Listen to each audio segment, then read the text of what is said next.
कृष्णा, आम्हाला तुझ्या मधल्या लेकीला, जिला आमच्या पैशाविषयी चीड आहे ना, तिला भेटायचंय. बघायचंय आम्हाला. आम्ही जास्त कडक आहोत का आमच्या मैत्रिणीची लेक?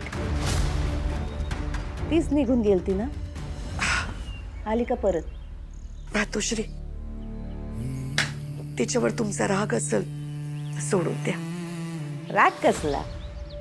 उलट तत्वानं चालणाऱ्या माणसांसाठी पायघड्या अंथरतो आम्ही.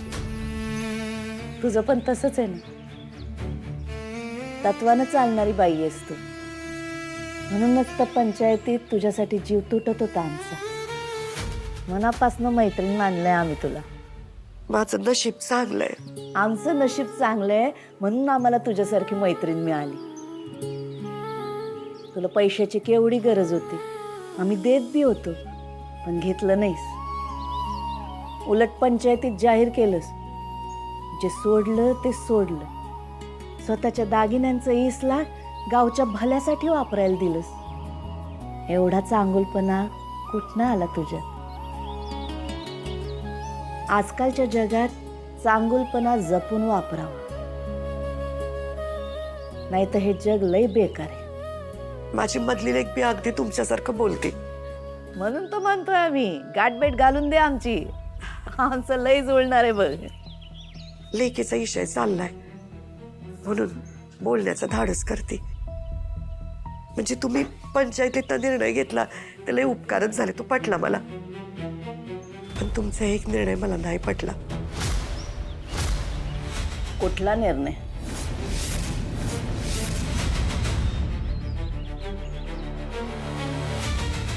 ते राहू दे, मी असंच बोलली. कृष्णा, आम्ही तुला मैत्रीण मानतो म्हणून तुझ्याजवळ आमचं मन मोकळं करतो.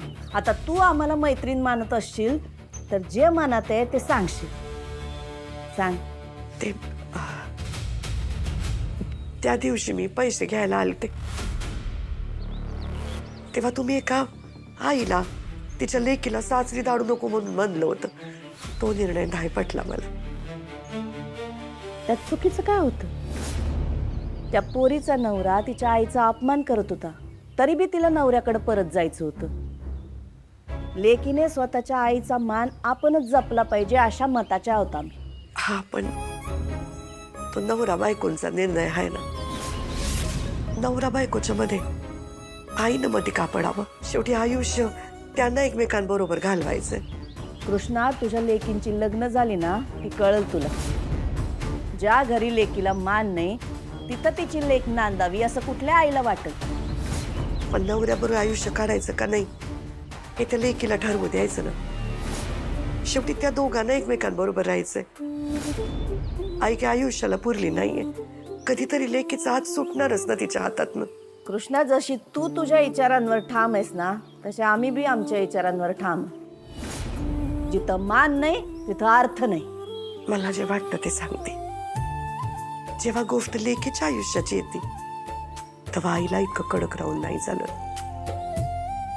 तुम्ही आपली कृष्णाबाई पाहिलीत का? देवी मानतो आपण तिला. ती सुद्धा चढ उतार बघत वळण घेत जाते. म्हणून आपल्यासारखी लेकरं जगतात तिच्या आधारानं. जर देवी आपल्या लेकरांसाठी ताठरपणा सोडून वळण घ्यायला तयार आहे तर माणसाने का ताठरपणा करावा? आणि आईने तर नाहीच नाही. कारण लेकीच्या सुखातच आईचं सुख आहे. आणि मानवी